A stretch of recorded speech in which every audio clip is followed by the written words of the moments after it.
मेरे जवान, और अभी हम कोचिंग से आए हैं और काफ़ी थके हुए हैं।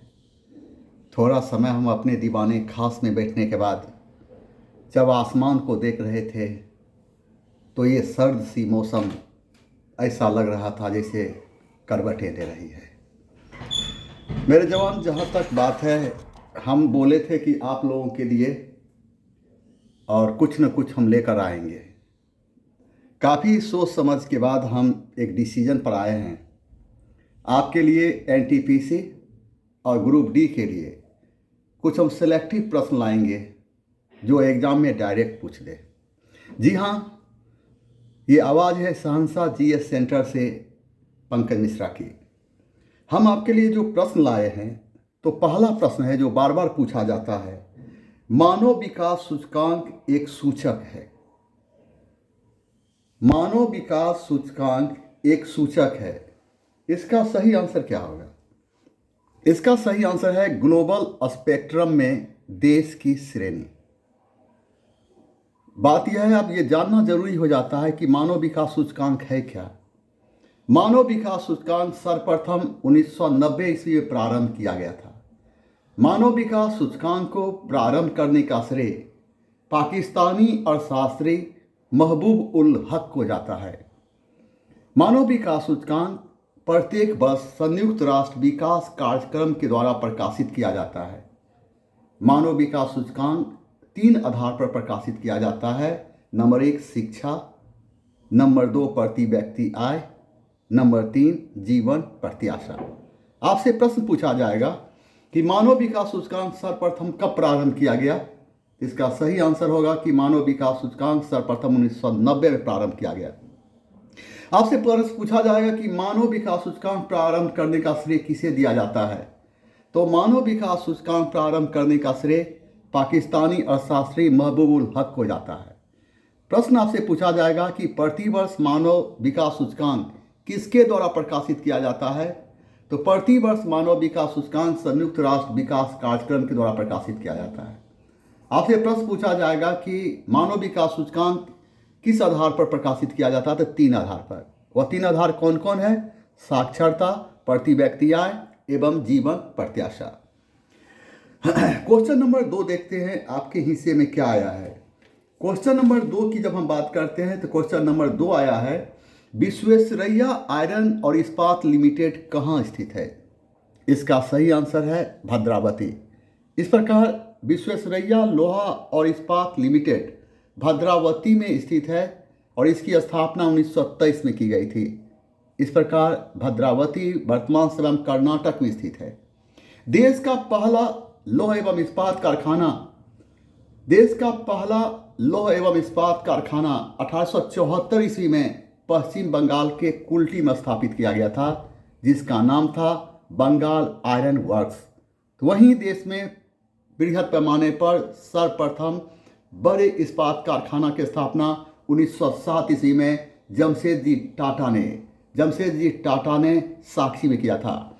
लोहा के उत्पादन में विश्व में पहला स्थान चीन का है, तो वहीं भारत का स्थान चौथा है। आपसे प्रश्न पूछा जाएगा कि विश्वेश्वरैया लोहा और इस्पात लिमिटेड कहाँ स्थित है। तो भद्रावती में। इसकी स्थापना कब की गई? 1923 में। पूछा जाएगा भद्रावती यह जगह कहाँ है। तो कर्नाटक में। पूछेगा कि देश का पहला लौह इस्पात कारखाना की स्थापना कब की गई? तो 1874 में। कहाँ? तो पश्चिम बंगाल के कुल्टी में। उसका नाम क्या था? Bengal Iron Works. पूछेगा देश में बृहद पैमाने पर लौह इस्पात कारखाना की स्थापना कब हुई? 1907 में। किसने किया था? तो जमशेदजी टाटा ने। कहाँ पर किया था? तो साक्षी में। पूछेगा कि लोहा के उत्पादन के मामले में विश्व में पहला स्थान किस देश का है? तो चीन का है, तो वही भारत का स्थान चौथा है। आगे का प्रश्न हम देखने जा रहे हैं। आगे का प्रश्न यह है, गांधी जी ने किस धार्मिक ग्रंथ को अपनी माता कहा था। इसका सही आंसर है भागवत गीता। इस प्रकार हम यह देखते हैं कि वॉरेन हेस्टिंग्स के समय में सर्वप्रथम गीता का अंग्रेजी में अनुवाद सर विलियम जोन्स ने किया था। और हम देखते हैं कि वॉरेन हेस्टिंग्स समय में सर्वप्रथम गीता का अंग्रेजी में अनुवाद विल्किंसन ने किया था। वॉरेन हेस्टिंग्स समय में सर्वप्रथम गीता का अंग्रेजी में अनुवाद विल्किंसन ने किया था। वॉरेन हेस्टिंग्स के समय में जोनाथन डंकन ने बनारस में एक संस्कृत विद्यालय की स्थापना की थी। वॉरेन हेस्टिंग्स समय में 1781 ईस्वी में कलकत्ता में एक मदरसा की स्थापना की गई थी, जिसका उद्देश्य मुस्लिम शिक्षा में सुधार करना था। तो अकबर के शासनकाल में महाभारत का फारसी भाषा अनुवाद रज्मनामा के नाम से अब्दुल कादिर बदायूनी एवं नकीब खान ने किया था। अकबर के समय में रामायण का फारसी भाषा अनुवाद अब्दुल कादिर बदायूनी ने किया था, लेकिन पुराणों का अध्ययन करने वाला पहला मुस्लिम विद्वान अल-बरूनी था। अल-बरूनी का वास्तविक नाम अबुल रेहान मोहम्मद था। इसने किताबुल हिंद जैसी पुस्तक की रचना की थी और इसे भारत का दर्पण यानी भारत का आईना कहा जाता है। इस पुस्तक से भारतीय इतिहास, गणित, भूगोल एवं विज्ञान के विषय में जानकारी मिलती है। अल-बरूनी महमूद गजनवी के दरबार में रहने वाला एक विद्वान था। आपसे यहाँ प्रश्न पूछा जाएगा कि वॉरेन हेस्टिंग्स समय में सर्वप्रथम गीता का अंग्रेजी में अनुवाद किसने किया था? तो विल्किंसन ने। पूछेगा कि वॉरेन हेस्टिंग्स समय में बनारस में संस्कृत विद्यालय की स्थापना की थी? तो जोनाथन डंकन ने। पूछेगा वॉरेन हेस्टिंग्स समय में सर्वप्रथम कलकत्ता में एक मदरसा की स्थापना कब हुई थी? तो 1781 ईस्वी में। इसका उद्देश्य क्या था? तो मुस्लिम शिक्षा में सुधार करना। आपसे प्रश्न पूछा जाएगा कि अकबर के समय में महाभारत का फारसी भाषा अनुवाद किस नाम से किया गया था? तो रज्मनामा के नाम से। तो पूछा जाएगा कि अकबर में महाभारत का फारसी भाषा अनुवाद रज्मनामा के नाम से किसने किया था? तो अब्दुल कादिर बदायूनी, नकीब खां। अब्दुल कादिर बदायूनी एवं नकीब खां। पूछेगा कि अकबर के समय में रामायण का फारसी भाषा अनुवाद किसने किया था? तो अब्दुल कादिर बदायूनी। पूछेगा कि पुराणों का अध्ययन करने वाला पहला विद्वान कौन था? अल-बरूनी। पूछेगा कि अल-बरूनी का वास्तविक नाम क्या था? अबुल रेहान मोहम्मद। पूछेगा अल-बरूनी ने कौन सी पुस्तक की रचना की? तो किताबुल हिंद। इसे भारत का क्या कहा जाता है? तो भारत का दर्पण। इस पुस्तक से किसके बारे में जानकारी मिलती है? तो भारतीय इतिहास, गणित, भूगोल एवं विज्ञान के विषय में जानकारी मिलती है। आ जाए हम यहाँ पर देखते क्या है, आगे का प्रश्न आ जा रहा है। आगे का प्रश्न ये है कि हाल ही में किस देश ने वर्ष 2030 तक दुनिया का सबसे बड़ा पवन ऊर्जा संयंत्र स्थापित करने की घोषणा की है? इसका सही आंसर है दक्षिण कोरिया। इसका उद्देश्य क्या है? दक्षिण कोरिया का मुख्य उद्देश्य यह है कि 2050 तक दक्षिण कोरिया को कार्बन तटस्थ देश बनाना है। पवन ऊर्जा की बात करते हैं तो पवन ऊर्जा के उत्पादन के मामले में पूरे विश्व में पहला स्थान चीन का है, दूसरा स्थान अमेरिका का है, तीसरा स्थान जर्मनी का है, तो भारत का स्थान चौथा है। और भारत में सबसे बड़ा पवन ऊर्जा पार्क राजस्थान के जैसलमेर में स्थापित किया गया है। पवन ऊर्जा के उत्पादन के मामले में भारत में पहला स्थान तमिलनाडु का है। भारत में पहला स्थान तमिलनाडु का है।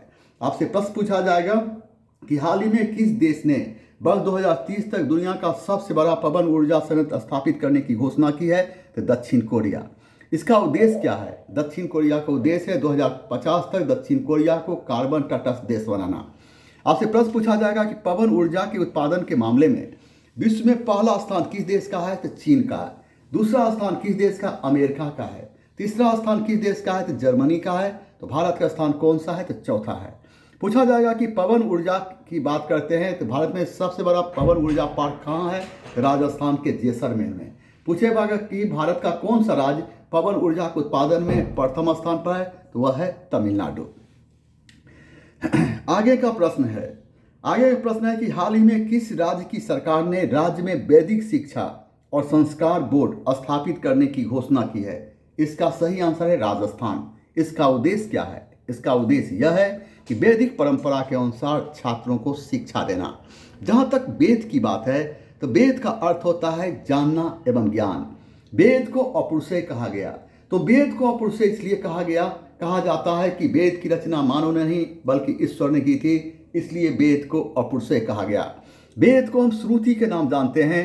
तो वेद को श्रुति के नाम से इसलिए जानते हैं क्योंकि श्रुति का अर्थ होता है सुना हुआ। वेद को हम संहिता के नाम से भी जानते हैं। तो वेद को संहिता के नाम से इसलिए जानते हैं क्योंकि कहा जाता है कि वेद में मंत्रों का संग्रह है, इसलिए वेद को संहिता कहा गया। तो वेद को श्रुति के नाम से जानते हैं। तो वेद को श्रुति के नाम से इसलिए जानते हैं क्योंकि श्रुति का अर्थ होता है सुना हुआ। तो वेद को संकलित करने के श्रेय महर्षि वेद व्यास को जाता है। वेद 4 हैं, कौन कौन? ऋग्वेद, यजुर्वेद, सामवेद और अथर्ववेद। आपसे प्रश्न पूछा जाएगा कि वेद का अर्थ होता क्या है, तो जानना एवं ज्ञान। पूछा जाएगा कि वेद को अपौरुषेय कहा गया, ये क्या होता है? इसका अर्थ ये होता है कि वेद की रचना मानव ने नहीं बल्कि ईश्वर ने की थी। वेद को हम श्रुति के नाम जानते हैं, तो श्रुति का अर्थ क्या होता है? सुना हुआ। वेद को हम संहिता के नाम जानते हैं, संहिता का अर्थ क्या होता है? तो मंत्रों का संग्रह। पूछेगा कि वेद को संकलित करने का श्रेय किसे जाता है, तो महर्षि वेद व्यास को। पूछेगा वेद कितने हैं, तो 4 हैं, कौन कौन? ऋग्वेद, यजुर्वेद, सामवेद एवं अथर्ववेद। आगे का प्रश्न आपके हिस्से में आया है, फीफा अंडर 17 महिला विश्व कप 2022 का आयोजन किस देश में किया जाएगा? तो इसका सही आंसर है भारत। इस प्रकार इसका आयोजन भारत के 5 शहरों में किया जाएगा। वह कौन कौन है? तो भुवनेश्वर, कोलकाता, गुवाहाटी, अहमदाबाद एवं मुंबई। इस प्रकार फीफा की स्थापना 1904 ईस्वी में पेरिस में की गई थी। पेरिस फ्रांस की राजधानी है। फीफा का मुख्यालय ज्यूरिख में स्थित है। इस प्रकार ज्यूरिख वर्तमान समय में स्विट्जरलैंड में स्थित है। आपसे प्रश्न पूछा जाएगा कि फीफा अंडर 17 महिला विश्व कप 2022 का आयोजन किस देश में किया जाएगा? तो भारत में किया जाएगा। भारत के कितने शहरों में? तो 5 शहरों में। कौन कौन? तो भुवनेश्वर, कलकत्ता, गुवाहाटी, अहमदाबाद, मुंबई। पूछा जाएगा कि फीफा की स्थापना कब हुई थी? 1904 में। कहाँ हुई थी? पेरिस में। पूछेगा कि फीफा का मुख्यालय कहाँ है? तो ज्यूरिख में। ज्यूरिख कहाँ है? तो स्विट्जरलैंड में। आगे की प्रश्न की ओर हम बढ़ते हैं। आगे का प्रश्न आपके हिस्से में आ रहा है कि हेनले पासपोर्ट इंडेक्स 2021 में भारत को कौन सा स्थान मिला है? इसका सही आंसर है 50वां। और याद रखना, पासपोर्ट की बात जब करते हैं तो पासपोर्ट के मामले में 110 देशों में भारत का स्थान 50वां दिया गया है, जबकि जापान शीर्ष स्थान पर है। जापान 3 साल से लगातार शीर्ष स्थान पर बना हुआ है। हम देखते हैं कि सबसे कमजोर पासपोर्ट वाले देशों में शामिल किया गया है सीरिया, इराक एवं अफगानिस्तान। आगे का प्रश्न है, हाल ही में यूएई की प्रथम महिला अंतरिक्ष यात्री कौन बनी है? इसका सही आंसर है नोरा अल मतरूसी। सही आंसर है नोरा अल मतरूसी। याद रखना है, अंतरिक्ष में जाने वाला पहला मानव था यूरी गागरिन। इस प्रकार यूरी गागरिन 1961 ईस्वी में अंतरिक्ष में गया था और ये रूस का रहने वाला था। अंतरिक्ष की जब हम बात करते हैं तो अंतरिक्ष में जाने वाली पहली महिला वेलेंटिना तारस्कोव थी। वेलेंटिना तारस्कोव थी और अंतरिक्ष में जाने वाली पहली महिला, ये 1963 में अंतरिक्ष में गई थी और रूस के रहने वाली थी। भारत का पहला व्यक्ति राकेश शर्मा था जो अंतरिक्ष में गए थे। ये अंतरिक्ष में 1984 में गए थे। अंतरिक्ष में जाने वाले राकेश शर्मा विश्व के 38वें वैज्ञानिक थे। जब राकेश शर्मा अंतरिक्ष में थे तो इंदिरा गांधी उनसे पूछी थी, अंतरिक्ष से भारत कैसा लग रहा है? तो राकेश शर्मा ने अपने अंदाज में मुस्कुराते हुए कहा था, सारे जहां से अच्छा हिंदुस्तान हमारा। इस प्रकार अंतरिक्ष में जाने वाली भारतीय मूल की अमेरिकी अंतरिक्ष वैज्ञानिक, भारतीय मूल के अमेरिकी अंतरिक्ष यात्री कल्पना चावला, ये 1997 ईस्वी में अंतरिक्ष में गई थी। आपसे प्रश्न पूछा जाएगा कि यूएई की प्रथम